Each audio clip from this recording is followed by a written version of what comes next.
இன்றைய புனிதர். இறையேசுவில் எனக்கு பிரியமான சகோதர சகோதரிகளே, இன்று நம் தாயாம் திரு அவையானது புனித ஏற்றியான் விழாவை கொண்டாடுகிறது. புனித ஏற்றியான் ஆப்பிரிக்காவில் பிறந்தார். இத்தாலி நாட்டில் உள்ள புனித பெனடிக்ட் துறவற மடத்தில் இவர் சேர்ந்தார். புனித ஏற்றியான் ஒழுக்கம், தவ வாழ்வு காரணமாக தலைமை பொறுப்பு அவரை தேடி வந்தது. அந்த பொறுப்பில் ஏற்றியான் தம் அன்பையும் அறிவையும் வெளிப்படுத்தினார். அப்போது திருத்தந்தையாக இருந்த புனித விட்டாலியன் ஏற்றியான் காந்தர்பரி நகர பேராயர் புனித டெயுஸ்டல் பணி நிறைவு பெற்ற பின் அப்பொறுப்பை ஏற்றியான் ஏற்க விரும்பினார். ஆனால் அதற்கு தனக்கு தகுதியில்லை என்று மறுத்துவிட்டார் ஏற்றியான். மாறாக தியோடர் என்பவரை பரிந்துரைத்தார் ஏற்றியான். அவருக்கு ஆலோசகராக ஏற்றியான் இருந்தார். ரோமையில் 668ஆம் ஆண்டு தியோடர் பேராயராக திருநிலைப்படுத்தப்பட்டார். பிரான்சிஸிலிருந்து இங்கிலாந்துக்கு சென்றபோது பேராயரும் ஏற்றியானும் வழியில் தடுத்து நிறுத்தப்பட்டனர். அப்போது ஏற்றியான் மீது உளவாளி என்று தவறான குற்றச்சாட்டு சுமத்தினர். 2 ஆண்டுகள் அவர்கள் காவலில் வைக்கப்பட்டார். அவர் மேல் எந்த குற்றமும் இல்லை என்று உறுதியானவுடன் அவர் விடுவிக்கப்பட்டார்.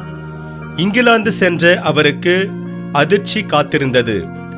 புனித பீட்டர் துறவு மட தலைமை பொறுப்பு அவருக்காக காத்திருந்தது. வேறு வழியில்லாமல் அதை ஏற்றுக்கொண்டார்.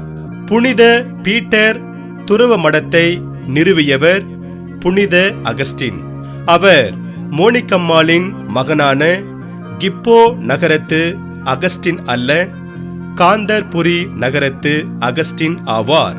அந்த துறவு மடம் பிற்காலத்தில் புகழ்பெற்ற கல்வி நிறுவனமாக மாறியது. அதன் பொறுப்பை ஏற்றியான் ஏற்றுக்கொண்ட பின் பல்வேறு இடங்களில் கல்வி சாலைகளை அமைத்தார். அதன் விளைவாக அறிவு சோலை மனம் வீசியது. இந்த கல்வி சாலையிலிருந்துதான் ஜெர்மன் நாட்டிற்கு 8ஆம் நூற்றாண்டில் விசுவாச தளர்ச்சி ஏற்பட்டபோது மறை பணியாளர்கள் அனுப்பப்பட்டனர். அவர்கள் விசுவாசத்தை தூக்கி நிறுத்தினர். இறுதியாக உழைப்பின் கலப்பின் மிகுதியால் 709ஆம் ஆண்டு ஜனவரி 9ஆம் நாள் தம் ஆன்மாவை கடவுளிடம் ஒப்படைத்தார். இவரது கல்லறை காந்தர்பெரி பேராலயத்தில் உள்ளது. நாமும் ஒன்றாயிருப்பது போல் அவர்களும் ஒன்றாயிருக்கும்படி நீர் எனக்கு அளித்த உம் பெயரின் ஆற்றலால் அவர்களை காத்தருளும் என்று தூய யோவான் நற்செய்தியில் 17ஆம் அதிகாரம் 11ஆம் வசனத்தில் பார்க்கிறோம்.